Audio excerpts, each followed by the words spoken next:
Pourquoi les affirmations positives ou intentions ne fonctionnent-elles pas?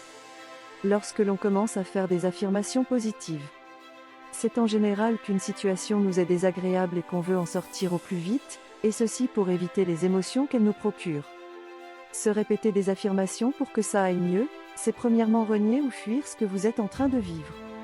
En affirmant des pensées positives, on tente d'échapper à la négativité, on met donc un pansement sur une situation, argent, amour, santé et bien d'autres. Dans ce cas, les affirmations positives sont un mécanisme d'évitement.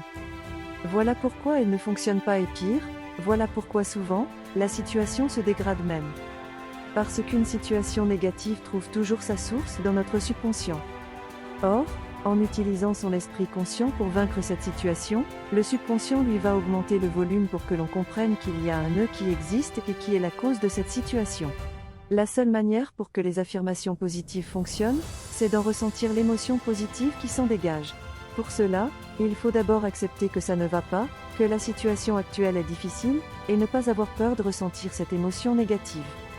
Exemple.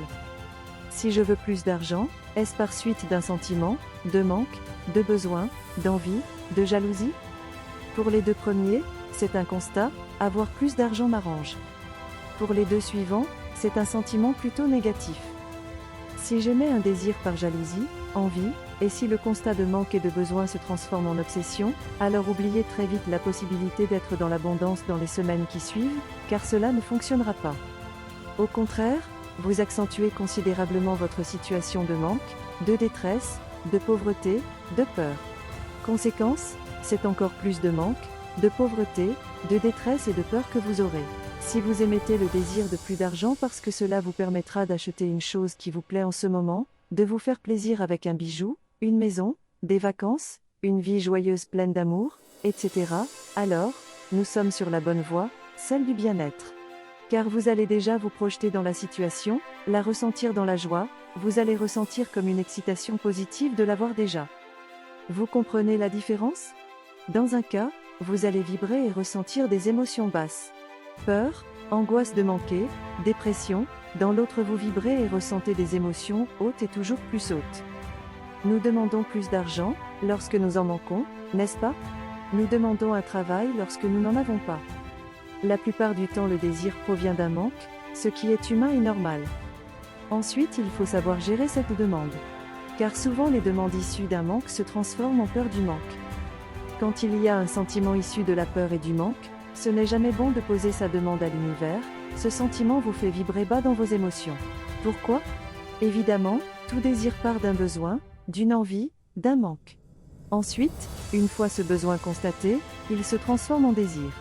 Ce désir va être mis en place sous forme de demande, celle-ci doit se baser sur le plaisir de la réalisation, pas sur la peur de manquer.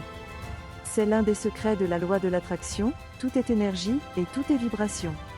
Si vous envoyez une énergie basse, vous créez un canal qui va vous lier avec l'univers sur la fréquence basse. Si en revanche vous êtes dans une émotion haute, votre énergie vibrera haut, et vous enverrez cette vibration qui vous liera avec l'univers sur la fréquence haute.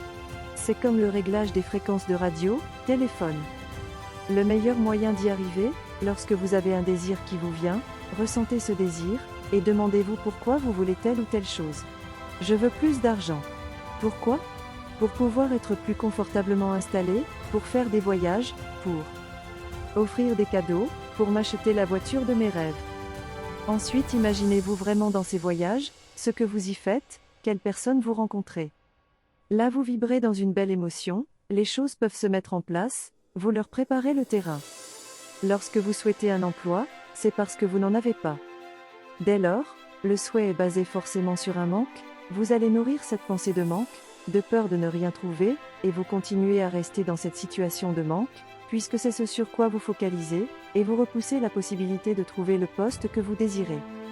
Ne vous est-il jamais arrivé de voir des propositions tomber une fois que vous étiez en poste ou que vous abandonniez les recherches? Vous voyez, c'est parce que le fait d'être en poste vous donne une confiance en vous, vous n'êtes plus obsédé par le manque, vous croyez en vous et vous êtes totalement détaché.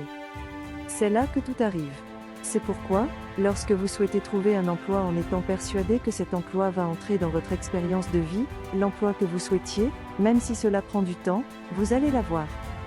Rien ne vous empêche de mettre à profit le temps où vous êtes encore disponible, pour faire ce que vous ne pouviez pas entreprendre pendant que vous étiez en poste.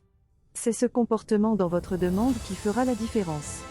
Vous abordez cette période, peu importe qu'il s'agisse de recherche d'emploi, de vente de maison, de changement d'orientation, de manière positive, ouvert à toutes les possibilités, constructif dans votre état d'esprit et cela se ressent dans votre comportement. C'est avec cette sérénité que vous rayonnez ensuite autour de vous et c'est elle qui donne naissance à la spirale montante, car vous créez ainsi la réalité que vous voulez vivre. Si vous désirez une jolie maison ou autre en n'ayant aucun apport financier, ne formulez pas votre demande sur l'aspect financier mais sur votre but, maison, voiture etc. Occupez-vous de votre désir principal et non de savoir comment il se manifestera. Les demandes que vous avez doivent absolument avoir pour énergie le désir de joie, de bonheur, de bien-être, d'amour, dans une légèreté et un détachement complet. Croyez fermement que vous l'avez, puis vivez, vivez, vivez comme si vous l'aviez déjà. N'abandonnez jamais. J'espère que cette vidéo vous a apporté de bonnes informations concernant les intentions que vous émettez. Je vous invite sur le blog Soif de Vie, où vous pouvez trouver des méthodes pour votre bien-être. N'oubliez pas de vous abonner et d'aimer cette vidéo. Merci de me suivre. Soyez heureux et heureuses.